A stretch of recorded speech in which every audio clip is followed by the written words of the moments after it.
tardes, o buenas noches, o buenos días. Bienvenido a nuestra presentación de Roma,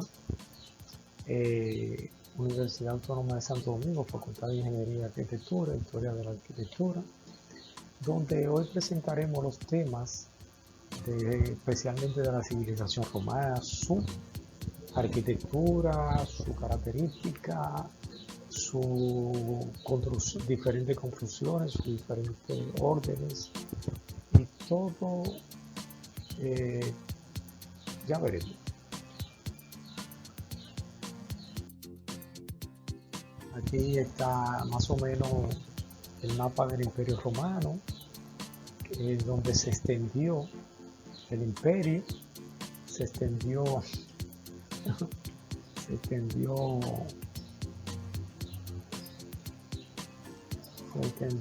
más o menos por toda esta zona.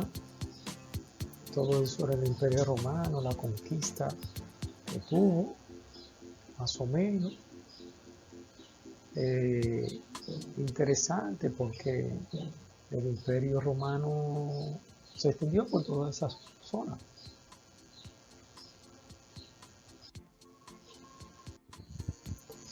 Generalidades. En las generalidades vemos cómo se comportaba el pueblo romano. Aquí vemos una columna celebrativa. Aquí vemos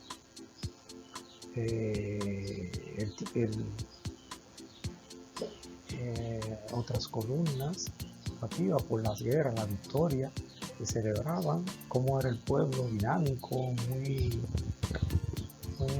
social, muy de la calle, muy activo, hacía muchas celebraciones. La arquitectura romana tiene su apogeo desde el periodo de Augusto hasta los antoninos, fines del siglo I a.C., primero siglo de nuestra era. Hay dos influencias fundamentales en la arquitectura romana: Etruria y Grecia, o sea, los etruscos y los griegos. Los artistas griegos se instalan en Italia. Esas fueron más o menos algunas de las características. Órdenes romanas, superposición de órdenes. Los romanos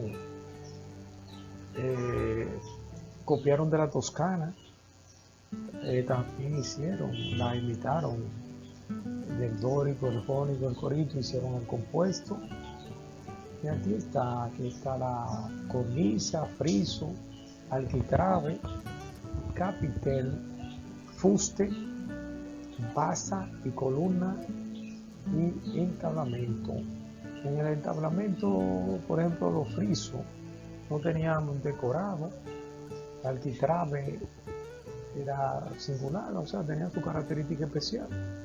Y la cornisa tenía como unas aristas, como una mordedura, entonces en el fuste era matado, o sea, no eran como la dórica, era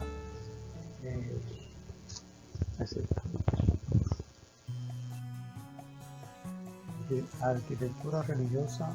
Los templos romanos. Los templos romanos eran un lugar de culto a los dioses.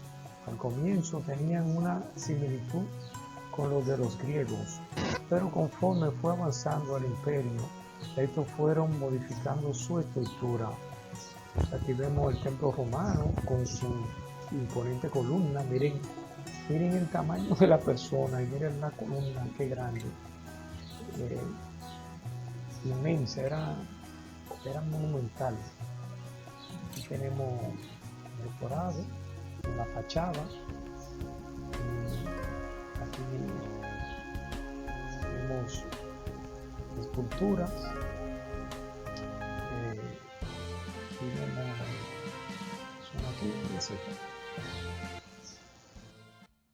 Arco escarzado.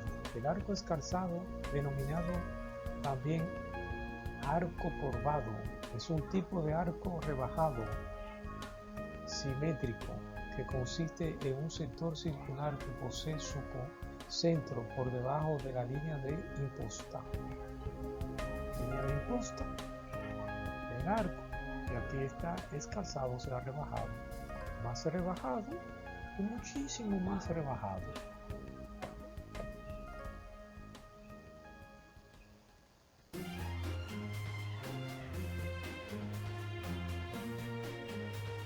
Opus incertum, en latín literalmente obra irregular, como se ve aquí, un menudaje de piedra, o sea, piedra como se saca de la cantera, sin pulir, sin darle formas, así mismo, con diferentes formas, y así lo empleaban. Opus incertum.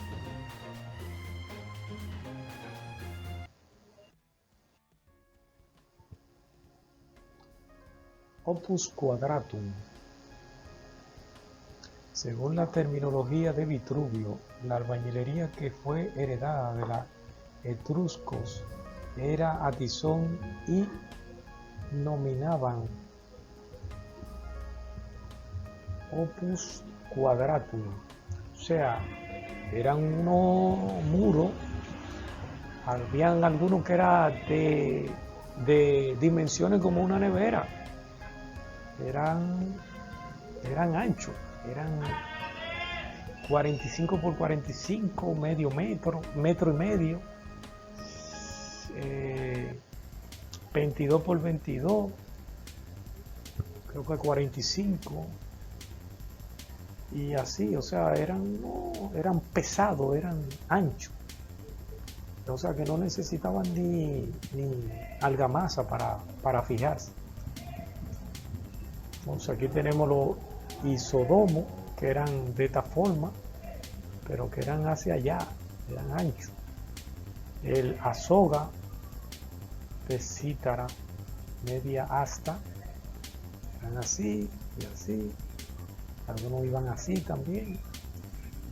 A tizón de llave, de asta, eran así.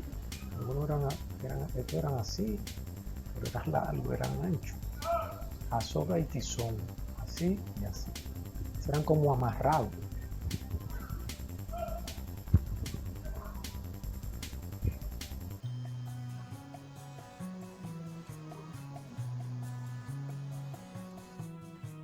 El opus testori era el muro, como aquí se ve, los diferentes muros, construido con hormigón, y el hormigón lo componía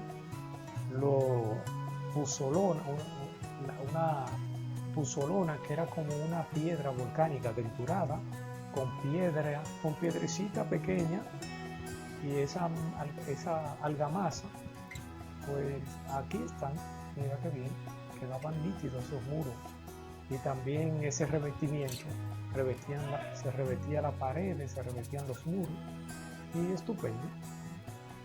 Aquí está. Está como se coge la piedra volcánica o piedra que tengan esas propiedades, se meten a la máquina, se muele y se puede hacer esos muros que no necesitan varilla, que no necesitan armado. El opus reticulatum es un revestimiento especialmente para el textorium. Le da cuerpo, le da reconocida como la casa real. La basílica romana ocupaba un lugar preferencial en el foro del imperio. De esta manera, no teniendo una función específica, su espacio era usado tanto para la administración de justicia como para la realización de transacciones comerciales o reuniones, e incluso para el culto. La basílica romana era un gran espacio de forma alargada al que se accedía por un pórtico situado en el lateral o en uno de los extremos. Así, en su parte delantera poseía un atrio rodeado de columnas, desde donde se pasaba a un vestíbulo que dominaba todo el ancho de la estructura, llamado narthex. A su vez, el área interior estaba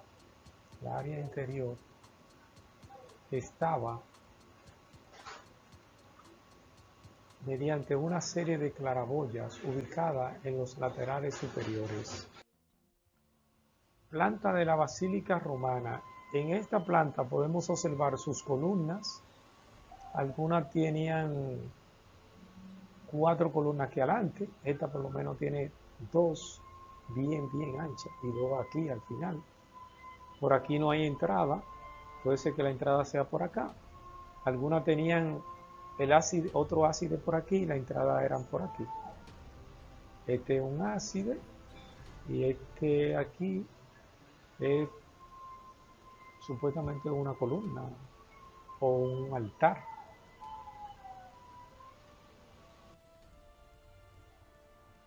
Los teatros. Una de las políticas de la romanización de los pueblos conquistados fue precisamente la construcción de obras arquitectónicas, entre las cuales se encontraba el teatro romano.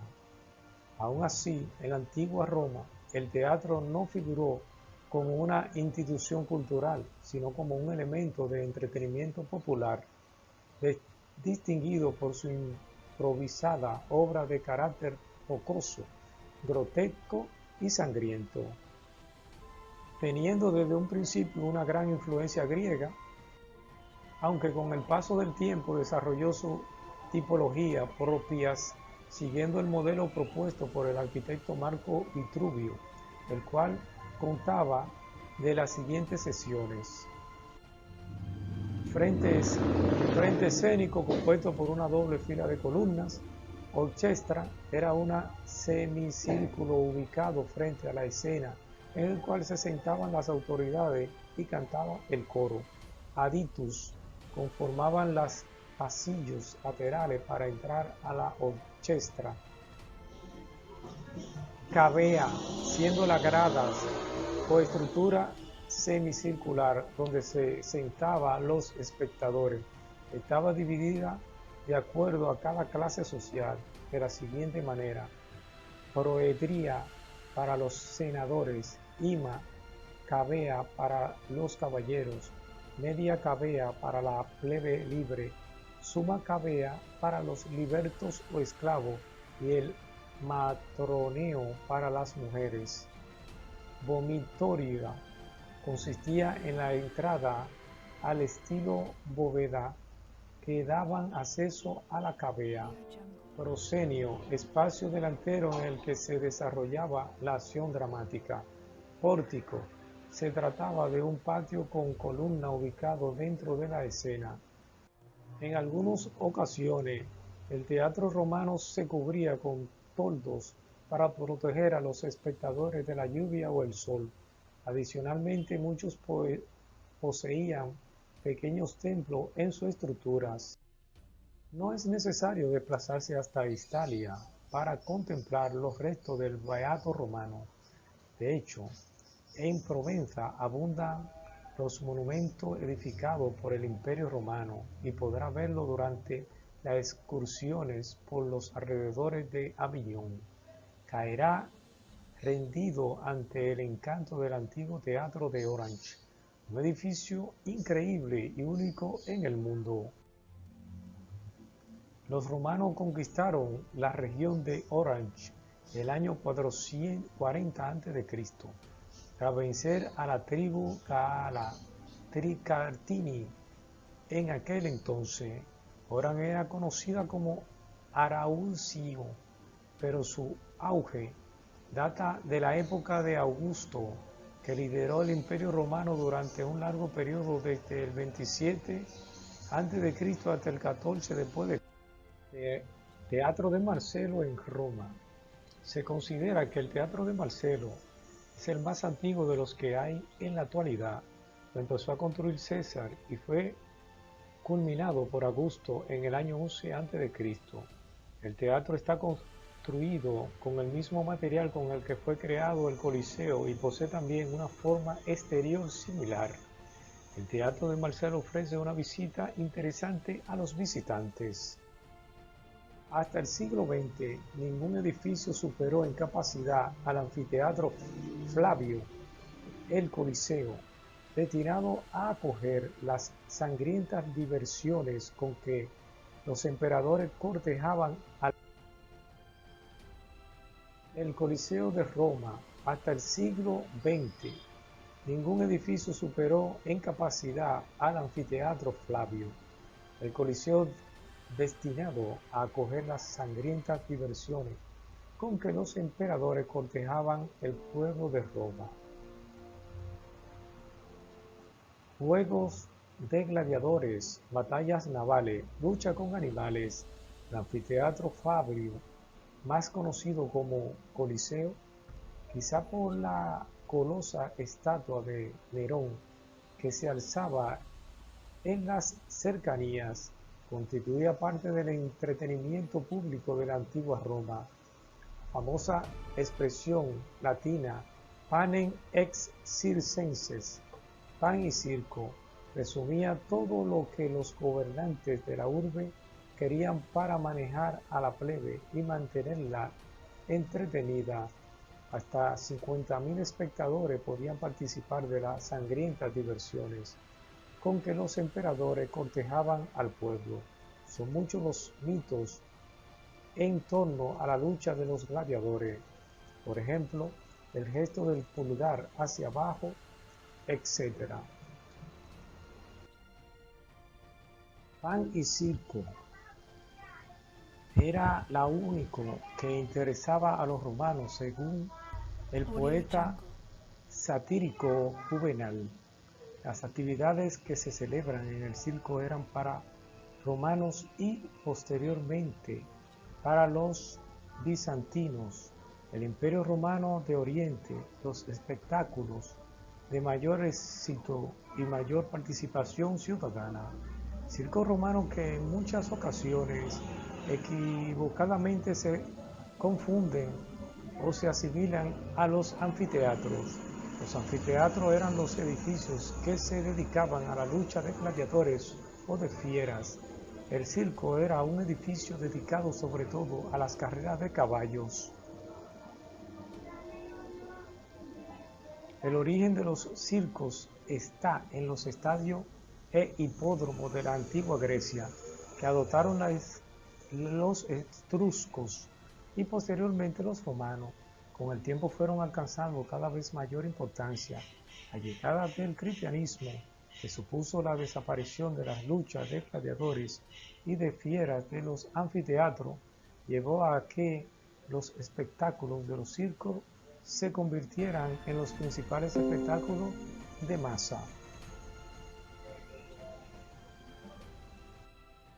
Foro Romano es el lugar donde se desarrolla toda la actividad ciudadana en la antigua Roma, la política, la justicia, el comercio, la vida social y el culto a los dioses. Era el corazón de la ciudad y está cargado de recuerdos de los principales protagonistas de su historia.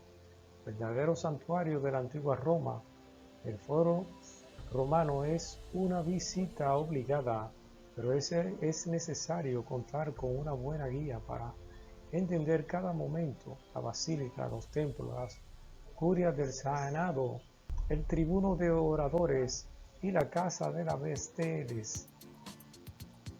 Hoy quedan poco de todo aquello y su principal atractivo es poder vivir la gran historia de los mismos escenarios en que tuvo lugar.